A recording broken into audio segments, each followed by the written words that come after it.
Welcome to another RTD News Update. And today, as you can tell, I'm surrounded by two presidents, and from the title itself, Why Trump Loves Jackson, we can kind of get an idea of where this is going to be heading. And so I want to give you a couple articles that came out from yesterday's mainstream news in regards to Trump's visit to the grave or memorial site of Andrew Jackson and his speech in Michigan, how he kind of mentioned how his presidency resembles a lot of what Jackson stood for.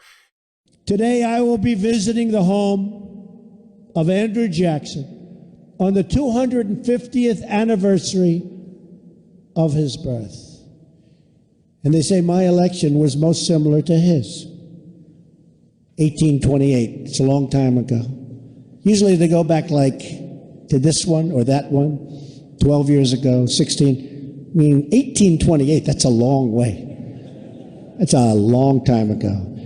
In supporting tariffs, Jackson said, I look at the tariff with an eye to the proper distribution of labor and to revenue, and with a view to discharge our national debt. We owe $20 trillion. $20 trillion with our policies.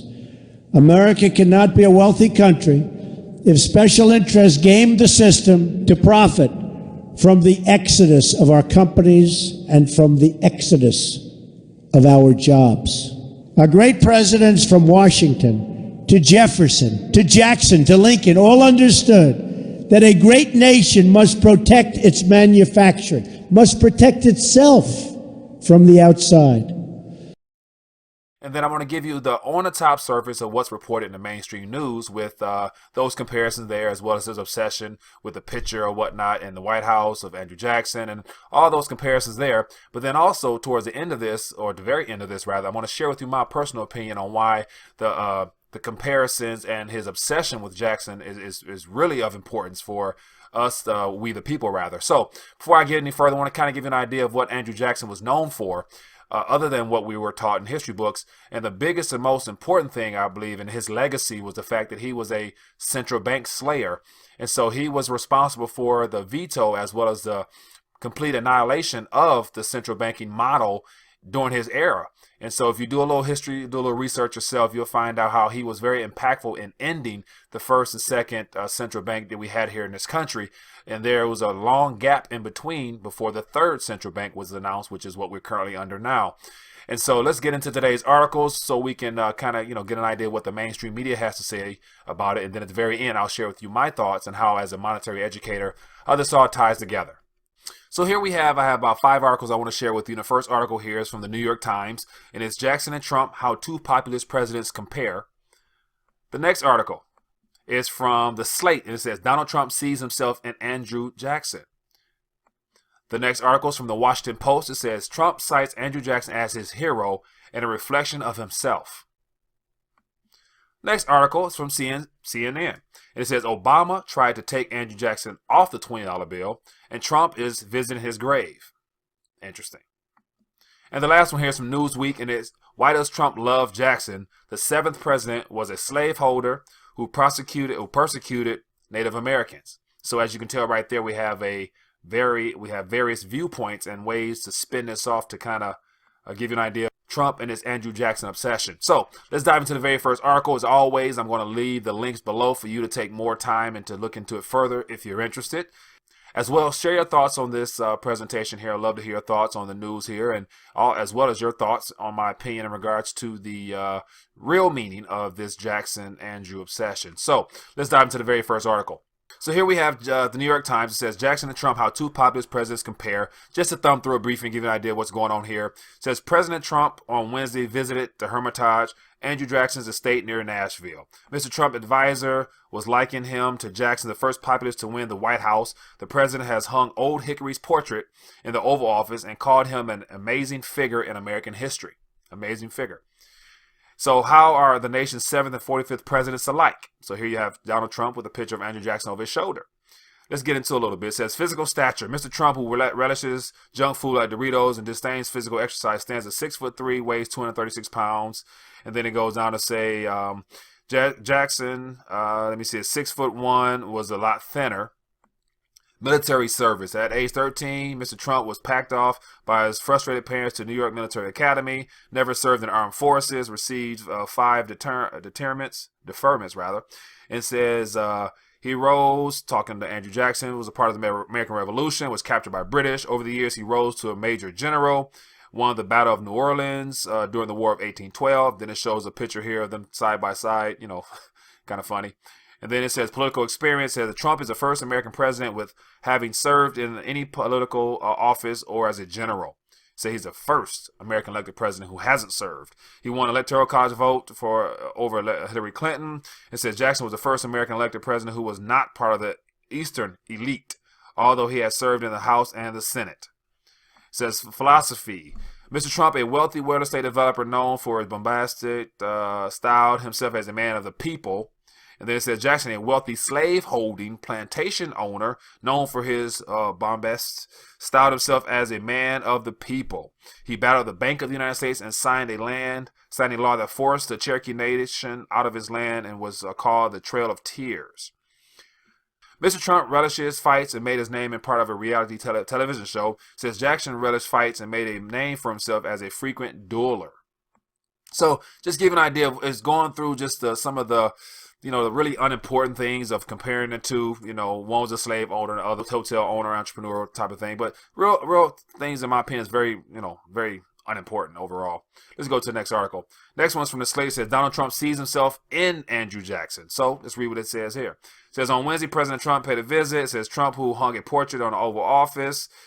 These two, that's one view of Jackson. There is another. The perspective sees Jackson in a different tradition, not of democracy, but of a white supremacy. This Jackson was a planter who built his wealth and influence with the stolen labor of more than 200 enslaved Africans. He forced Native Americans off their land, a campaign of removal that claimed thousands of lives in service of white expansion and white hegemony. Jackson democracy, in other words, was a racial democracy built on a foundation of ethnic cleansing, committed to race hierarchy and enslavement. If Donald Trump channels any vision of Andrew Jackson, it's the latter one, from his anti-immigration message rooted in the explicit view that undocumented immigrants lack legitimate claims on national belonging, to his administration's campaign of harassment of Muslims and suspected illegals orchestrated by advisors who see immigration and Islam as a threat to the vision of a white Judeo-Christian America. During the campaign, the view sat in real tension with the Republican Party that still traced its lineage to Abraham Lincoln and still held a commitment, however nominal and contingent upon equal opportunity. So here it looks like they're really going to highlight Andrew Jackson's personal life during that time and era where slavery was a thing. It was common. I mean, so him having slaves, you can't really fault him being that was a thing of his time. And looking at it now, of course, it's wrong, but yet during that era, it was normal. But yet that's not the most important thing that Andrew Jackson should be known for, in my opinion. Everyone has flaws, such as Trump, as well as Jackson, as well as myself. But yet it's their contribution to humanity, in my opinion, that matters most. And I want to really, drive home Andrew Jackson's commitment to the American people during this era, which kind of, led to where we're at today. So let's keep moving on. Next article from the Washington Post says Trump cites Andrew Jackson as his hero and a reflection of himself. So as you can kind of get the theme, every title really gives a different spin as to Trump's obsession or his love with Andrew Jackson, with a key word here said as his hero, as a reflection of himself. And Joe, it's gonna pretty much say the same thing, but yet it'll give a slightly different spin. It says he upended the establishment order. It's a departure. It says Jackson, like Trump, was a wealthy man who gave voice to the frustrations and anger of working class whites against the moneyed interest. A departure from the mannered elite who had been elected before him. The frontiersman, son of Irish, Scottish immigrants, was known as a people's president. He upended the establishment order in Washington, as Trump has sought to do. Jackson wielded his executive powers boldly. An 1832 cartoon captured King Andrew I, depicted him in a crown and an emerald robe. His was an appeal that the establishment of his day had difficulty understanding or accepting. And so, as you can see from this article here, it talks about how Trump and Andrew Jackson are a comparison of fighting the elite. And so during his day, Andrew Jackson was considered someone who tried to stick it to the elite are those that were in control of our monetary system, as well as what Donald Trump himself is trying to do as well. So that has more to do with why I believe there's an obsession with Trump and Andrew Jackson. It has to do more so with the establishment, the deep state, or whatever the mainstream media tries to call it. Let's move on to the next one. Obama tried to take Andrew Jackson off the $20 bill. Now Trump is visiting his grave. So just that alone tells you what, kind of where they're trying to spin it. And so one of the things that was mentioned not long ago is the whole idea of the changing the face of the $20 bill. And so the whole idea of the Treasury wanting to celebrate African American history and things like that. The goal was to put, I believe it was Harriet Tubman on a $20 bill. And so that right there kind of shows that, out of all our denominations, we have the 1, 5, 10, 20, 50, 100, and then the ones that were already removed, rather. So you take the $20 bill, the bill that's probably circulated the most, and you change the face of it. You take Andrew Jackson off of it, who was considered someone who was against paper currency as well as a central bank, and then you replace it with someone who's more for the people, someone who the people can recognize, predominantly the African American community, with a African American herself and Harriet Tubman. So kind of a little bit of a history note there. But this article here, I'll leave it for you to read because the video that you heard already came from this. So you can look into it more if you're interested. The next article and the very last article is from Newsweek. It says, why does Trump love Andrew Jackson? And once again, it paints on Andrew's flaws. It says the 7th president was a slaveholder who persecuted Native Americans. So once again, it's going to touch on the personal decisions of our president, not his political office roles and duties that he sacrificed and gave up himself for our country in a monetary matter, but yet it's focusing more on his personal life there. So that's kind of all. I don't want to really go through that. I'll leave that for you if you're interested. And so one thing I kind of really want to touch on is my personal thought and my opinion on this obsession or his love or whatever we want to call it with these two gentlemen over my shoulders. And it has to do all with monetary matters. Andrew Jackson was a person who did not stand for the status quo. He was someone who did not accept the idea of a central bank or a private organization or something other than what the Constitution allowed, which was our government, which was Congress, to actually coin money. And so his fight was against the idea that he didn't want any establishment monitoring or privatizing, rather, the public's money. And so he was against it. So he did everything he could, even put his life on the line, because there was an assassination attempt on his life. Not sure how it all tied up, but I'm sure it's not coincidence that his fight with the banks led to him also almost being assassinated. But I believe, in my opinion, don't quote me, and also share your opinion below, is that Trump's obsession with Andrew Jackson is a lot deeper than what the mainstream media is going to paint, as far as the fact that he's just trying to uproot the establishment, do things against the status quo. It ultimately ends up and will end up, and time will tell, with the banking system, with the current status quo of our monetary system being in control of a private organization by the name of the Federal Reserve System.